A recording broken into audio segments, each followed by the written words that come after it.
Yan. Sa mga pag-iikot namin ni Mrs. Dizon sa paghahanap ng mga masasarap na kainan, guilty ako dito na hindi ko naikutan yung sarili naming bakuran. Pero ngayon meron kaming nadiskubre. May mga bagong areas at may ginto kaming natalisod. Mga bagong areas ng kainan dito sa BF Homes. Tapos yung pizza kung saan ako pumupunta tumikim, meron palang masarap dito lang sa may amin. Burger, merong branch dito, pero bago rin kasi yung area kaya pinuntahan ko na to. Ito yung una kong titikman. Excited din kami dito kasi mahilig kami sa smashed burger. Ito ata yung tipo ng sandwich na matitikman ko ngayong araw. Tapos maganda yung area bago sa akin to. Ito na ang uunahin ko. Para hindi malanta yung gulay, ito yung California burger nila. Ito medyo may weight to. Flip side burger. Ang maganda talaga nakita, talagang inobserbahan namin na totoong hindi frozen yung burger patty.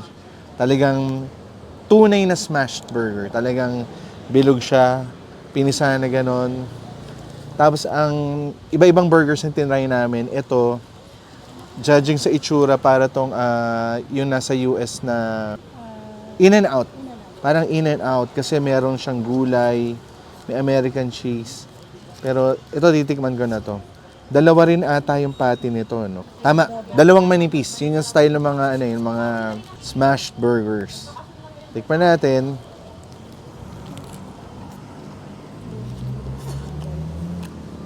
Ang sarap ng keso na natunaw na. Yun yung gusto ko sa smash burger. Yung sunog-sunog niya. Kahit manipis siya, dalawang patong, ang sarap ng lasa nung nagmayard. Napapanood ko lang yung term na yun. Pero, totoo lang, lasang beef na hindi templado na, hindi dinaan sa timpla. Parang na-appreciate mo yung lasa ng beef. Maganda rin yung bread. May preparation to na hiwalay yung bread na to eh. Maganda yan, no? Tinuha, may air, may special sauce siya. At saka importante yung maraming white onions. Yun yung signature ng ng mga smashed burgers na nakikita ko. Isa pa kagat na gawa. Isa pang obserbasyon ko, hindi masyado maalat yung burger patty nila. Ang sarap na to. Sa neighborhood namin, ngayon lang kami nagka-time umikot, pero dito sa una, gabum na to. Okay, titikman ko rin yung umami burger na order ng anak ko. Ito meron tong mushroom at may umami butter. Tsaka siguro may mga earthy na lasa to dahil nga dun sa shiitake mushroom. Sarap teka lang. Okay, mas meat lang yung lasa nito kumpara dun sa California. Yung sauce ng California siguro yung parang In-N-Out style siguro. Ito mas earthy nga.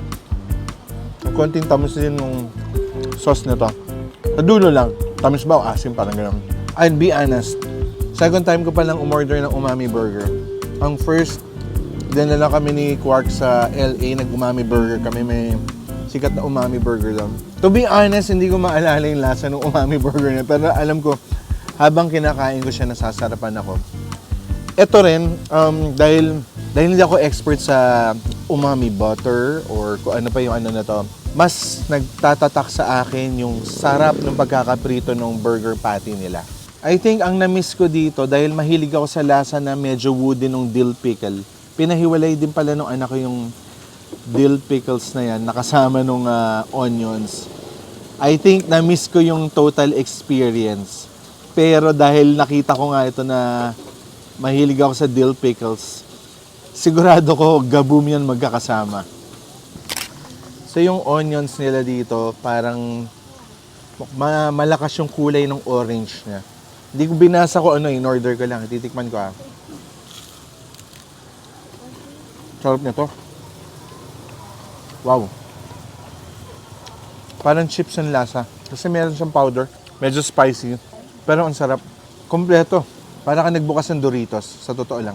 Medyo ganun yung dating niya. Doritos barbecue and cheese, parang gano'n. One of their best sellers daw to. Meron din fries, pero I think Ito na yung orderan nyo diretso. Ang sarap nito. Tapos titikman ko yung... Dahil si Mrs. Dizon mahilig sa seafood. Sa kanya, ito ang to fried pollock. Tama ba? Pollock. Ayan, Alaskan pollock. Ayan. Isda. Mabigat din siya. Ibig sabihin may laman, may sustansya yung patty nung isda. Tikman ko Lahat to may American cheese. Ito lang yung deep fried. Kasi yung mga burger na in-order namin talagang hindi frozen. Ito, nakalubog sa mantika yung pagkaka-prepare na to isda na to. Tikman natin.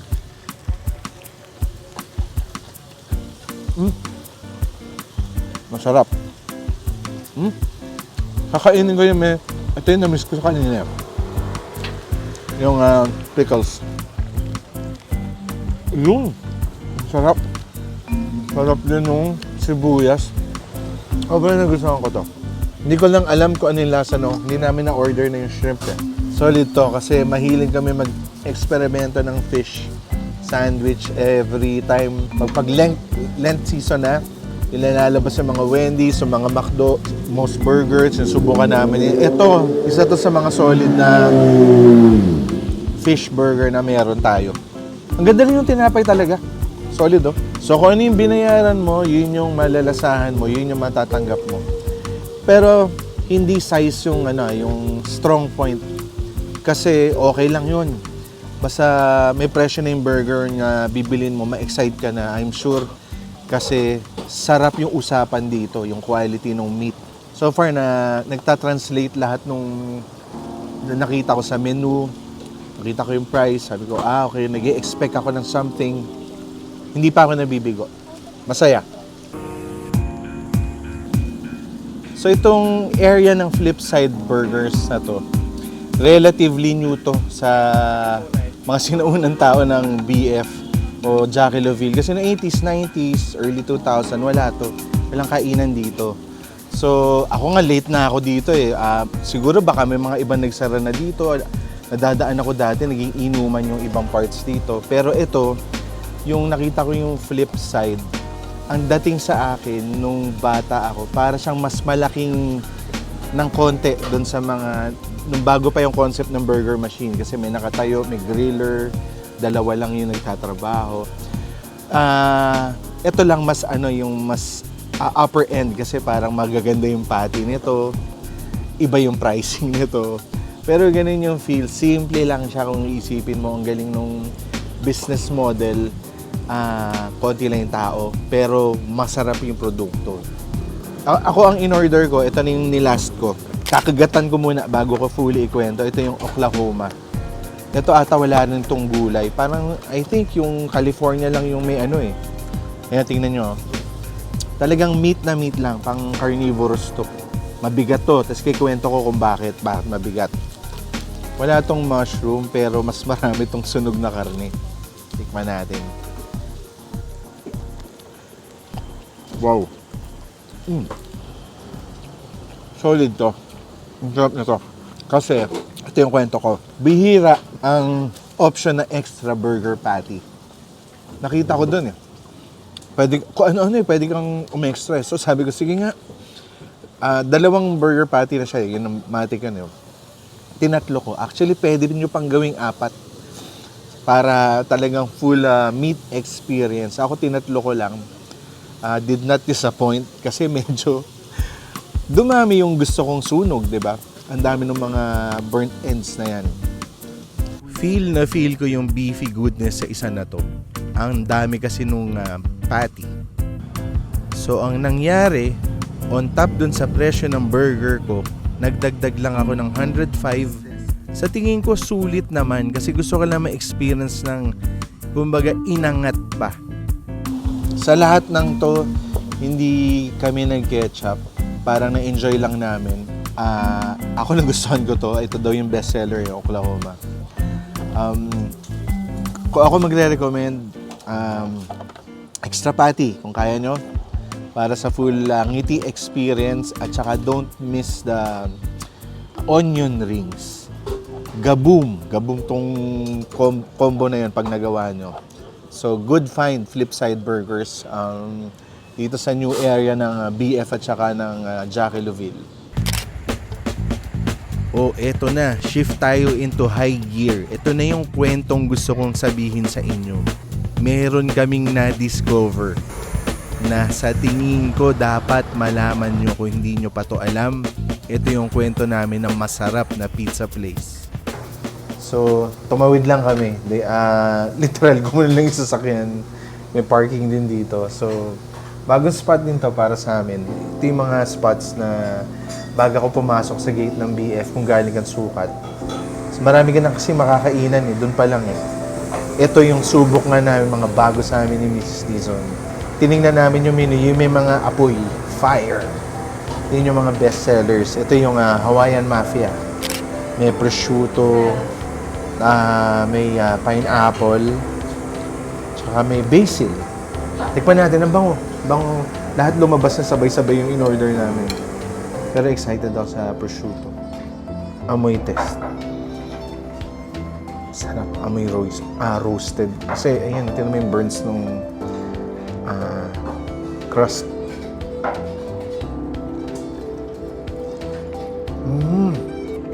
Ang sarap magkakasama nung natikman ko na yun. Medyo nakalagay kasi addictive pizza eh. Gets ko kung bakit. Kasi tayong Pinoy, di ba, mahilig tayo sa konting tamis. Meron to. Tapos yung alat ng prosciutto, sarap pati nung lasa.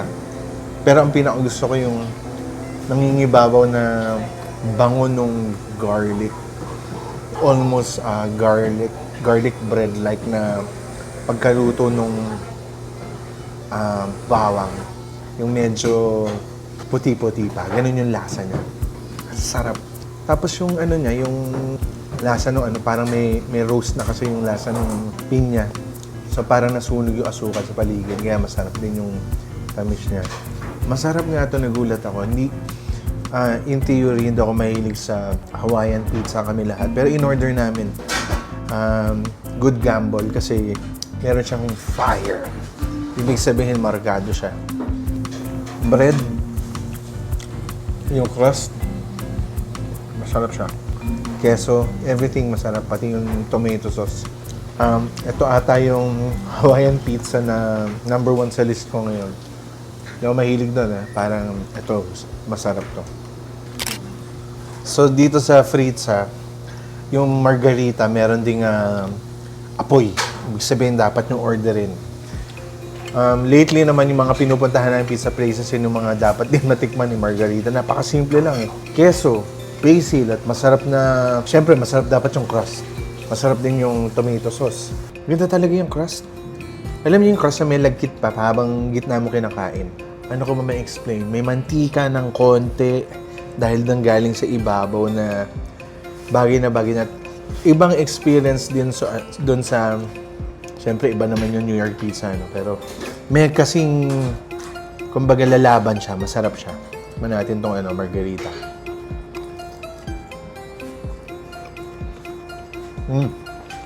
Huwag mahilig ka sa basil, sa pulkalita. Sarap. Bro. Yung crust talaga may magic. Pero I think, dapat kainin mo yung best way to enjoy this pizza dito. Hula ko lang kasi ang sarap pagkalabas, eksakto yung temperature, ang sarap kainin nung sobrang tuwan-tuwa ako sa crust. Hindi ko lang alam pag lumamig siguro, pag umorder ka, init mo na lang sa bahay, no? Pero ito yung one of the strongest points dito. Tingnan yung ilalim mo. Perfect Diba yun yung hinahanap pag pizza place yung pupuntahan mo. Pati yung amount ng queso, hindi kulang. Sarap siya. Hindi sa basil. Hindi ko alam kung para sa lahat ng bata yung basil, pero parang cheese pizza siya. Yun, saya na kainin. Etong last pizza na to, laban, bawi to Kasi naka-order na kami. Tapos pinabawi ko yung isang in-order namin kasi nakita ko, nagpe-prepare sila nung pie na, sabi ko, daming laman nun Tapos parang maraming mushroom. Tinanong ko kung ano yun, sabi mushroom. So, change answer ako. Ito na yung ipinilit ko. Parang, sige, at least meron kaming white pizza dito sa mushroom na to. Wala siyang fire, wala siyang marka na dapat mo orderin. Pero I think naman lahat masarap to kasi meron akong nalaman nung narinig ni ate yung kumuha ng order sa amin na Sarap na sarap ako sa bread. Parang semi ibinulong niya. Kasi ano po yan, yung bread na ginagamit namin is sourdough yung ano niya. Kaya naman napakasarap pala talaga. Hindi siya ordinary. Nung kinakain ko kanina, isip ko, dahil ba mainit lang to? Dahil sarap na sarap ako eh. Oo nga, parang kakaiba nga yung hindi nagsinungaling yung panlasa ko, yung experience ko na ako. Tuwa sa tinapay dito. Or crust, ganyan. Tama na yung salita. Tikman na natin itong mushroom. Ito, marami itong may black olives pa ako nakikita. May mushroom, basil na naman ba to? Ano ba meron dito? May jalapenos, shiitake. Ito, sinasuggest nila na dahil white pizza to, kadalasan ng white pizza bagay yung yung honey, tsaka yung sili. Dito, yung nakalagay honey in labuyo. Hanap, di ba? Pinoy na Pinoy. Tikman ko muna na walang honey.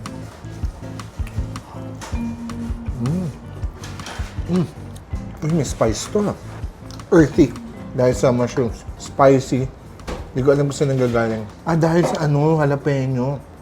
Gusto ko, pero wala masyado asim ng jalapeno. Naramdaman ko yung lasa niya. Pero hindi yung asim niya na dinadala sa mga burger. Masarap. Again, yung tinapay talaga yung pinaka nagdadala, yung vessel niya. Yung keso na gamit nila napaka, yung may cheese pool talaga. So, try ko na yung may honey. Pampabukan ng ibang dimension to. Alat at tamis. Napakagandang kombinasyon. Perfect. Na-balance. Sarap. As in. Kasi kung pangatlong pizza ko na yun na bordering na overwhelm ako ng cheese. So, nilagyan ko nito para na-balance siya. At saka ito, ang sarap kung mahilig ka sa black olives. Yan yung parati ko nakakain every bite dito. Ito yung perfect example nung classic adventure namin. Ng family namin na hindi ko alam na dito kami kakain. Dapat mag-iikot lang kami after ng burger. Tapos sabi ko, maghanap tayo ng dessert. Sabi, kung tumawid kaya tayo dito. Sabi ni Mrs. Dizon, parang may masarap na pizza dyan. Classic tikim na adventure na walang plano. Mega boom moment na wow. What a find na naman. Parang dinala tayo ng universe dito. So, kwento ko lang sa mga kapwa ko taga-village dito na meron tayong spot dito na hindi nasa loob nung enclave. Kung technical tayo na sa loob ng guardhouse. Sa labas, meron dalawa magkatabi lang. Na mamaya magkakape ako para kompleto na yung experience. All in one area. Nakuha ko lahat yung medyo young yung kain ko ngayon kung napansin nyo kasi burger, pizza, tapos magkakape ako mamaya. Hindi naman Filipino food, hindi Chinese food. So iba rin, nag-enjoy kami ngayong gabi. Hindi pa pala tapos dahil sobrang rare namin umorder ng lasagna. Titikman ko nga pala, naglasagna kami dito. Pang dulo lang. So ito na yung ihahabol ko na bihira kami order ng lasagna. So, pag nipipizza kami, parating meatballs, spaghetti. Like ko yung lasagna nila. Wow. Ang sarap ng tomato sauce. Masarap din yung yung pasta. Ang sarap na to, hindi lasang Pinoy party. Hindi pa ako nakapag-Rome, hindi pa ako nakapag-Italy. Pero sasarapan ako dito. Parang hindi siya lasang Pilipino style, hindi matamis, gano'n. Hindi dinaan sa karne. Hindi na kami nagkaroon ng pagkakataon tikman yung mga ibang pasta dishes nila. Pero yung lasagna, bidang-bida yung lasa ng tomato sauce. Emphasize ko na lang din yung tikim experience ng pasta. Hindi siya fast food grade. Mataas na uri ito. May umami ito ng totoong kamadis. At kung mahilig ka sa lasa na yon, panalong-panalo to. Sa akin, gaboom to. So ayun yung overall experience namin dito sa Fritz Sapay. Napaka-solid. Nakaplano na kaming bumalik dito kasi sinabi masarap din daw talaga yung tofu sisig pizza nila. Dahil hindi namin naubos yung pizza namin, yung take-out box pala merong reheating instructions para matikman mo rin kung gaano kasarap yung bagong luto, ma-replicate mo. Solid yung area. May kape sa dulo, mayroong matcha, tapos sa tawid, may burger na solid. Okay yung mga bagong spots namin dito sa DF. Yun.